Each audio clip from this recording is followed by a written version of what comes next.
फिल्मों में हमने कई बार दूसरे ग्रहों से आए प्राणी को देखा है। ऐसे प्राणी जो देखने में ना तो पशु लगते हैं और ना ही इंसान, लेकिन उन्हें हाव भाव बिल्कुल एक मनुष्य की तरह ही होते हैं। वैज्ञानिक पहले ही यह स्वीकार कर चुके हैं कि जिस तरह से पृथ्वी पर इंसान बसते हैं, ठीक उसी तरह दूसरे ग्रहों पर भी ऐसे ऐसे लोग रहते हैं जो हमारी तरह सांस लेते हैं। उन्हें हम एलियन कहते हैं। इसके अलावा यूएफओ यानी उड़न तस्तरियों पर एलियन का आने जैसा विषय भी अब जिज्ञासा का केंद्र बन चुका है। अभी तक काफ़ी लोग ये दावा कर चुके हैं कि उन्होंने आसमान में उड़ते हुए एलियन देखे हैं।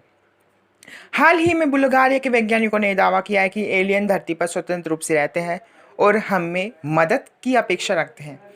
वह या तो कहते हैं कि एलियन हमारे चारों ओर है और हमारी हरकत पर नज़र रखते हैं। रूसी अखबार की माने तो अमेरिका के अंतरिक्ष यात्री जब चांद पर पहुंचे तो उन्होंने वहां के एलियन दिखाई दिए थे, जिन्होंने अमेरिकियों को वहां से चले जाने को कहा था। इसलिए शायद अमेरिका चांद पर अब कोई मिशन नहीं भेजता है। नर्मदा घाटी के पाषाणकालिक शैल चित्रों के शोध में जुटे एक वैज्ञानिक दल ने रायसेन से करीब 70 किलोमीटर दूर घने जंगलों की गुफाओं में समेत पत्थर से बने घरों में प्राचीन शैल चित्रों के आधार पर अनुमान जताया है कि प्रदेश के इस हिस्से में दूसरे ग्रहों के प्राणी के अस्तित्व आए होंगे। फिलहाल तो उड़न तस्तरियों पर पृथ्वी पर आने वाले मेहमान, जिन्हें हम एलियन कहते हैं, इसका मसला अत्यधिक रहस्यमयी है। वैज्ञानिक इस रहस्य को समाप्त करने की कोशिश में लगे हुए हैं। क्या धरती पर आते हैं एलियन? हम आपको इसके बारे में बता रहे हैं। इसराइल के पूर्व अंतरिक्ष सुरक्षा प्रोग्राम के प्रमुख हैग इशेद ने दावा किया है कि ब्रह्मांड में एलियन मौजूद है और उनका अमेरिका तथा इजराइल के साथ संपर्क है।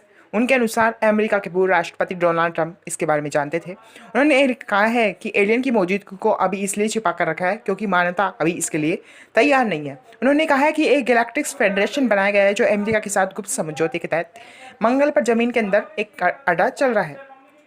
ट्रंप एलियन के बारे में कुछ खुलासा करने ही वाले थे, पर गिरोह उन्हें उन्हें रोक लिया था। पर गरीब लोग अमेरिकी एजेंटों के साथ मिलकर ब्रह्मांड के ताने बाने को समझना चाहते हैं। अमेरिकी सेना को अटलांटिक महासागर के ऊपर क्यूब के आकार की एक रहस्यमय वस्तु उड़ते हुए नजर आई थी, जो हवा और पानी दोनों में चल सकती थी। यूएफओ अमेरिकी रक्षा मंत्रालय की लीक हुई दो गोपनीय रिपोर्टों में इस रहस्यमय वस्तुओं की तस्वीरें सामने आई। एक लीक फोटो की चांदी के रंग की क्यूब जैसी यह वस्तु अटलांटिक महासागर के ऊपर उड़ान भरती हुई नजर आई थी। बताया जा रहा है कि यह यूएफओ के दिखने की घटना वर्ष 2018 और इस साल की गर्मियों की है। इन तस्वीरों को अमेरिका की खुफिया संगठनों के बीच बड़े पैमाने पर शेयर किया गया था तथा इस पूरी रिपोर्ट को यूनाइटेड एरियन फेनोमा टास्क फोर्स को तैयार किया गया। रिपोर्ट में कहा गया है कि यह रहस्यमय ऑब्जेक्ट समुद्र से निकला और आकाश में चक्कर लगाने लगा, और साथ ही कहा गया कि इस वस्तु को परग्रही होने की संभावना को खारिज नहीं किया जा सकता। खारिज नहीं किया जा सकता? क्यों खारिज नहीं किया जा सकता? देखो, इन्होंने क्या कहा कि स्टैंडन फोर्ड्स एक न्यूक्लियर वैज्ञानिक थे जिनका निधन मई 2019 में हो गया। उन्होंने अमेरिका की चर्चित रोजवेल यूएफओ दुर्घटना की जांच की थी। वे अपनी बात पर कायम थे कि एलियन हमारे बीच है।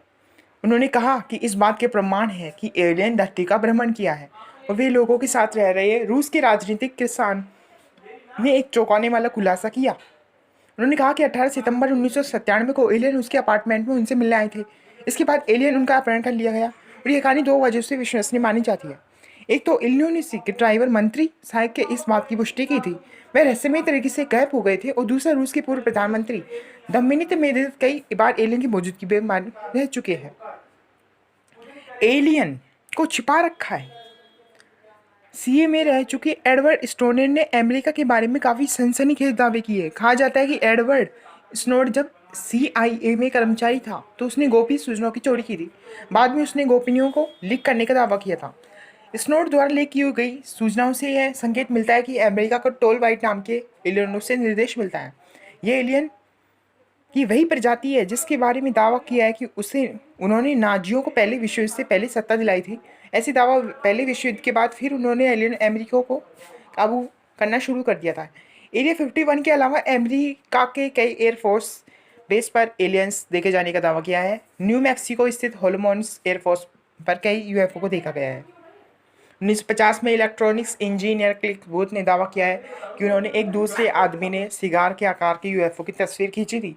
अमेरिकी सरकार की ओर से सार्वजनिक की गई रिपोर्ट में दावा किया गया है कि न्यू मैक्सिको स्थित कंटलेट एयरफोर्स गार्ड्स ने 1980 में एलियन को देखा था। उसी दौरान इसके अलावा करीब 6 घंटे तक रेडार को किसी अज्ञात चीज़ के नाम जाम कर दिया गया था। कैलिफोर्निया का शहर है, वहाँ 1950 के बाद में कई उड़न तस्वीरों को देखा गया है। मई 2019 के कीड़े की तरह यूएफओ को 29 पाम शहर के ऊपर मंडराती हुई देखा गया है। अमेरिकी वायुसेना के इंटेलिजेंस अफसर मेजर जॉर्ज फाइलर की करीब 6 दशकों के एलियन यूएफओ की जांच की थी। मशहूर एलियन हंटर स्कॉट वार्डिंग का दावा है कि अंटार्कटिका की बर्फ में उन्हें यूएफओ और एलियन स्पेस मिला है। डिजिटल मैक्स स्टडी के बाद वार्डिंग ने दावा किया है कि वार्डिंग एलियंस और यूएफओ से जुड़े मामलों पर राय देखने के काफ़ी मान जाते हैं। यदि आपको ये वीडियो पसंद आई हो तो प्लीज़ सब्सक्राइब करें और हमारी वीडियो को शेयर करें।